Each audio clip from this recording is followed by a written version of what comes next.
La casa de las almas sedientas. Desde niño, escuché las historias que rondaban la vieja mansión en el extremo del pueblo. Una construcción abandonada que parecía absorber la luz del sol y exhalar un frío que calaba hasta los huesos. Mis abuelos me advertían que nadie debía acercarse al lugar después del ocaso, pues se decía que un mal ancestral habitaba en sus entrañas, un ser que no moría ni dormía, solo cazaba. Años después, cuando ya no creía en cuentos infantiles, regresé al pueblo por motivos familiares, y la curiosidad me llevó a caminar por el sendero que conducía a aquella casa, cuyos muros cubiertos de hiedra y ventanas rotas mostraban cicatrices del tiempo y del abandono, pero también algo más oscuro, una presencia que parecía observarme. La primera vez que crucé el umbral fue un error que pagué caro. La puerta se dio con un quejido largo y húmedo, y el aire en su interior estaba cargado de un olor metálico, mezcla de humedad y algo que no podía identificar, pero que me hizo retroceder. Sin embargo, algo me empujó a avanzar, a explorar aquel lugar que había sido testigo de historias que se negaban a morir. En el vestíbulo, las sombras danzaban con la tenue luz que se colaba por las grietas. Paredes decoradas con retratos descoloridos mostraban rostros que parecían seguir mis movimientos, sus ojos vacíos y penetrantes, clavándose en mi piel como agujas invisibles. Fue entonces cuando escuché el primer susurro, una voz suave y melódica que parecía llamar mi nombre desde las profundidades de la casa. Mi corazón latía con fuerza, pero no podía dejarme llevar por el miedo.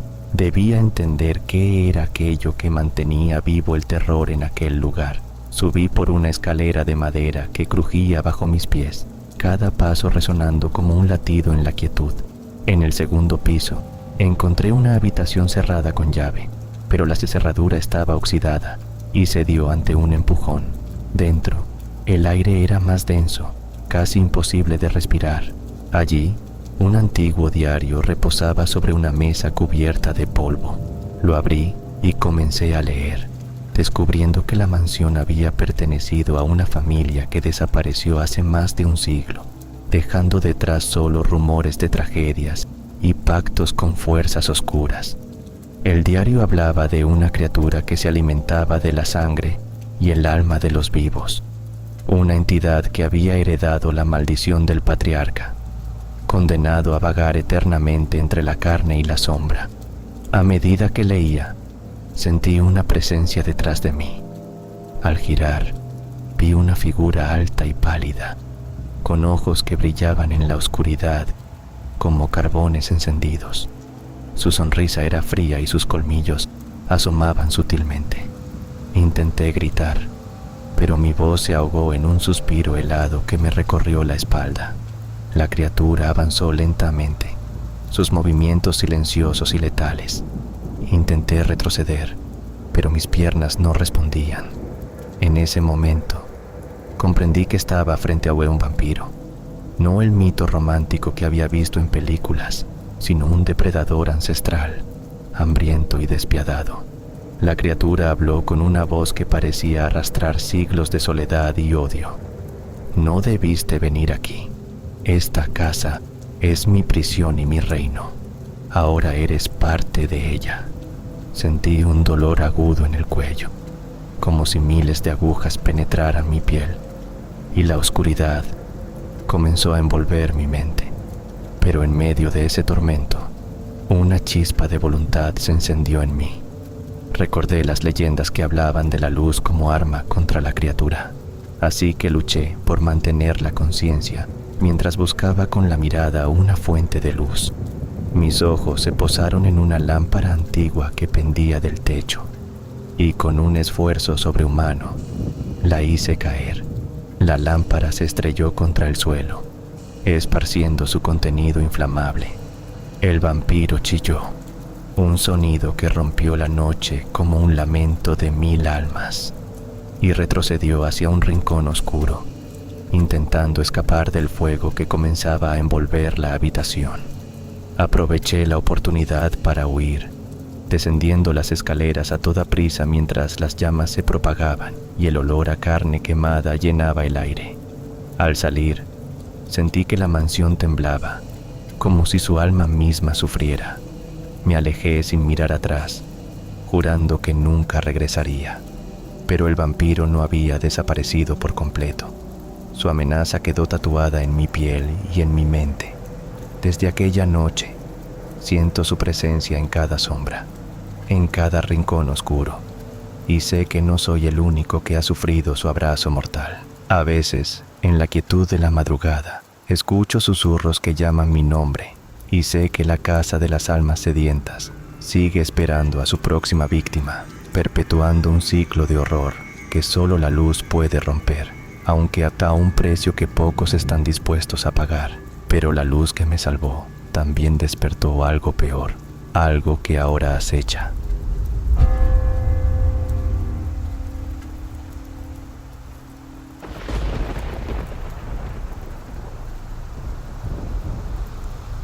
El lamento de los nocturnos.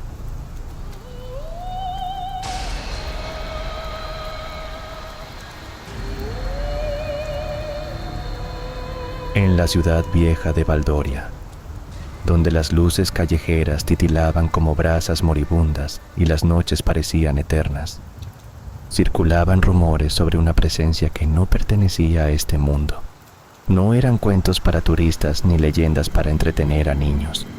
Aquellos que se aventuraban más allá del toque de queda, en los callejones estrechos y las plazas desiertas, hablaban de susurros que no tenían dueño y sombras que se deslizaban con una elegancia que helaba la sangre.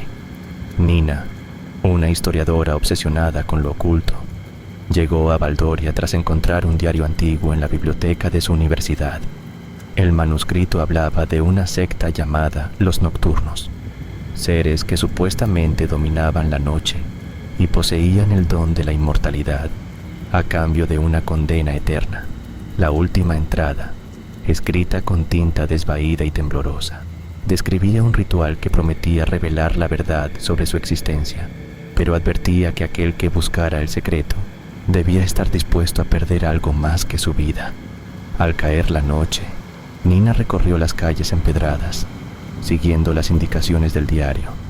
En la plaza central, una fuente seca era el punto de reunión de figuras encapuchadas. Sus voces eran un canto hipnótico que parecía envolver el aire con una densidad casi palpable. Sigilosamente, Nina se ocultó tras una pared y escuchó el relato de la líder de la secta, quien hablaba de un pacto ancestral con una entidad llamada el Lamento, un espíritu de la noche que otorgaba poder y sed eternos, pero también exigía la entrega del alma.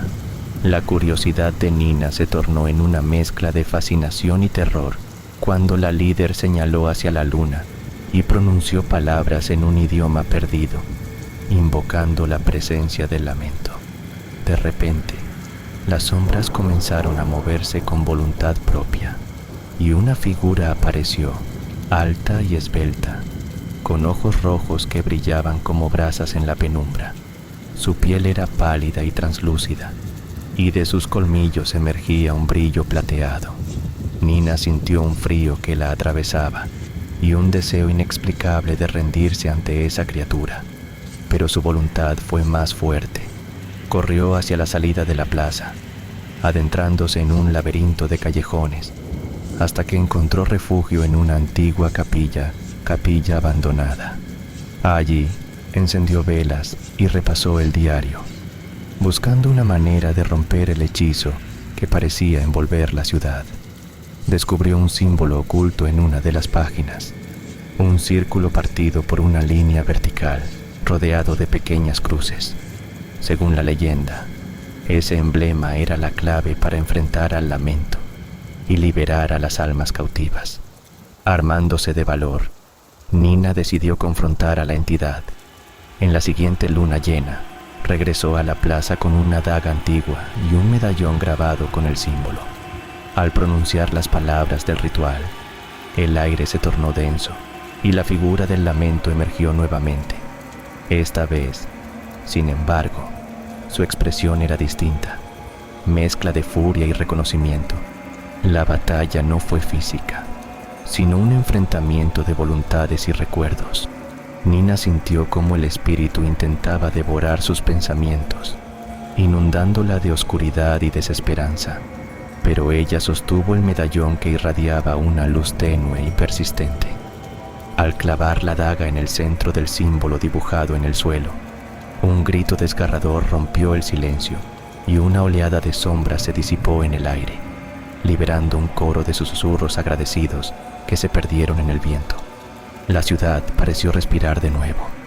Las calles se iluminaron con una claridad nueva y la sensación opresiva se desvaneció. Sin embargo, Nina sabía que aquel triunfo era frágil. El lamento no había sido destruido, solo contenido, y en las profundidades de Valdoria, bajo las piedras y las sombras, otros secretos aguardaban pacientemente. Su experiencia la cambió para siempre, dejándole una marca invisible y un compromiso: resguardar el equilibrio entre la luz y la oscuridad, y advertir a quienes, como ella, se atrevieran hasta escuchar el llamado de la noche, porque en cada lamento hay una historia que merece ser contada, y en cada sombra, un destino que desafía la eternidad. Cuando las primeras luces del alba comenzaron a teñir el horizonte, Nina se adentró en las catacumbas bajo la ciudad, guiada por un susurro apenas audible que parecía emanar de las paredes mismas. El aire era denso y el silencio, sepulcral, roto solo por el eco distante de sus pasos. Allí, entre criptas y esqueletos olvidados, descubrió un altar cubierto de símbolos similares al del medallón, pero incompletos, como si alguien hubiera intentado borrar su poder. Una presencia se hizo sentir, cálida y aterradora, y una voz susurrante le reveló que la verdadera batalla apenas comenzaba. La oscuridad que había contenido era solo un fragmento de un mal ancestral, y ella, ahora ligada por el pacto, debía vigilar para que no se rompiera el velo que mantenía a los nocturnos en su prisión eterna.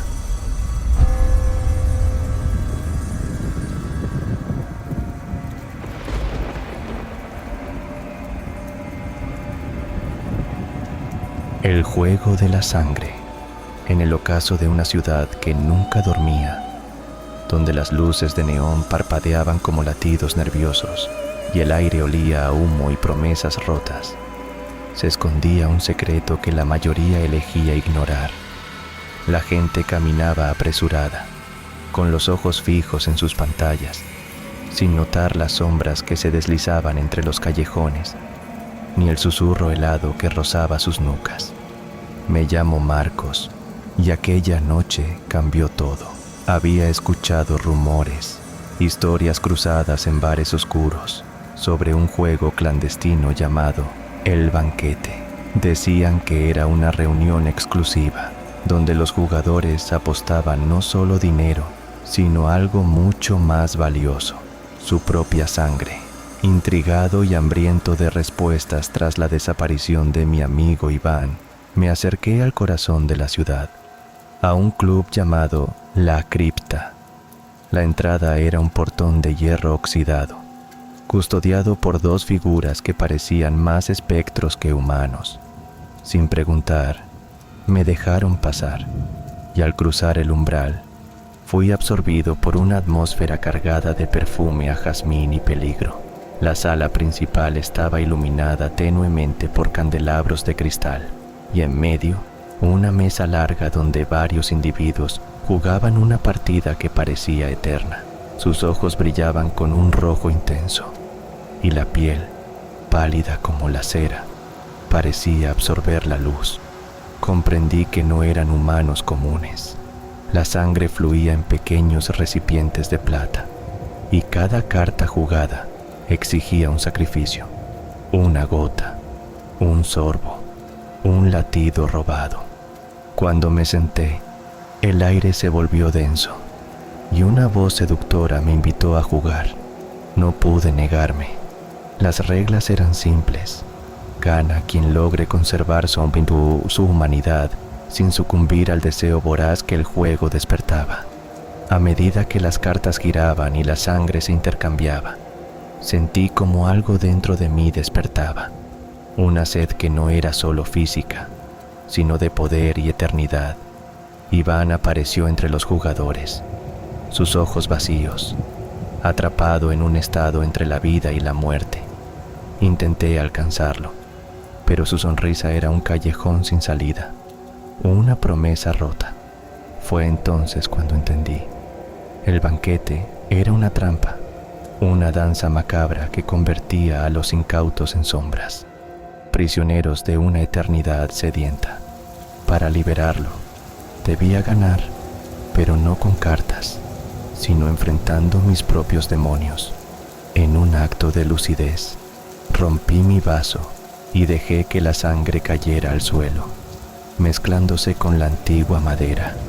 Me levanté y la sala se oscureció. Los jugadores desaparecieron como humo. Iván volvió a ser humano, pero cansado y marcado por la experiencia.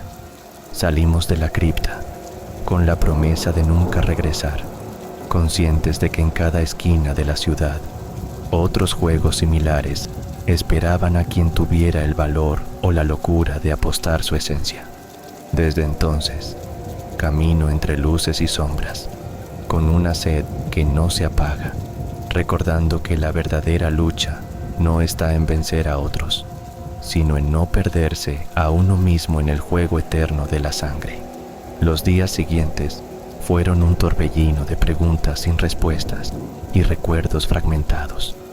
Iván y yo nos convertimos en sombras entre las calles, evitando el contacto con el mundo que conocíamos. La ciudad parecía haberse transformado, como si sus calles respiraran un aire más denso, cargado de una amenaza invisible. Cada ruido, cada suspiro del viento, era una advertencia velada de que el banquete no era un evento aislado, sino el primer acto de un teatro oscuro, mucho más vasto y complejo. Una noche, mientras caminaba por un mercado nocturno, una figura encapuchada se me acercó con paso silencioso. Sin revelar su rostro, deslizó un pequeño sobre de papel envejecido en mi mano y desapareció entre la multitud antes de que pudiera reaccionar. Al abrirlo, encontré un mapa con marcas que señalaban ubicaciones dispersas por la ciudad y un mensaje en tinta roja que decía: la sangre es solo el principio. El verdadero juego empieza cuando aceptas el precio de la eternidad. Sentí un escalofrío recorrer mi espalda. Sabía que no podía ignorar esa advertencia. Iván, aunque recuperado, llevaba en su mirada la sombra indeleble de quienes han rozado el abismo. Le mostré el mapa y juntos decidimos investigar, conscientes de que cada paso nos acercaba más a un mundo donde la línea entre la vida y la muerte se desdibujaba con cada latido. Las primeras marcas nos llevaron a un antiguo teatro abandonado en las afueras, un lugar donde el eco de risas y aplausos se mezclaba con susurros siniestros. Al cruzar el umbral, el aire se volvió frío y denso, y la penumbra parecía tener vida propia. En el centro del escenario, una mesa cubierta con un tapiz de terciopelo carmesí nos esperaba, rodeada por figuras encapuchadas que emergieron de las sombras como guardianes de un secreto ancestral. No hubo tiempo para preguntas. La voz que resonó en la sala era profunda y resonante, cargada de una autoridad que no admitía réplica. Bienvenidos al siguiente nivel.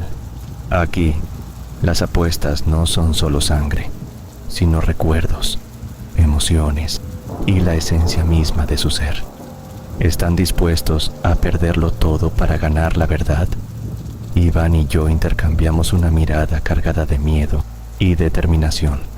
Sabíamos que el juego había cambiado, que ya no se trataba solo de sobrevivir, sino de enfrentar aquello que nos definía como humanos. Cada carta que se revelaba desnudaba un fragmento de nuestra alma, y con cada pérdida, una parte de nosotros se desvanecía en la oscuridad. La batalla no era contra los demás jugadores, sino contra nosotros mismos, contra el miedo, la culpa y el deseo de poder que nos tentaba con un susurro venenoso. En ese teatro maldito, comprendí que el banquete era una prueba de resistencia espiritual, un ritual para seleccionar a aquellos dignos de un destino que trascendía la mortalidad.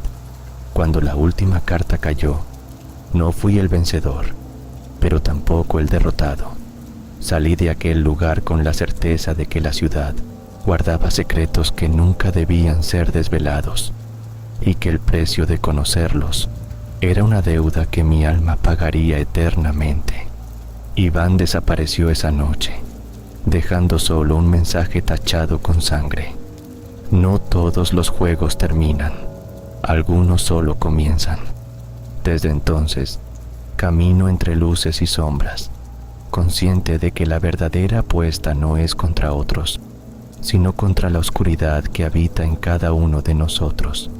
Y mientras el neón parpadea y el viento susurra, sé que en algún lugar alguien más está listo para jugar.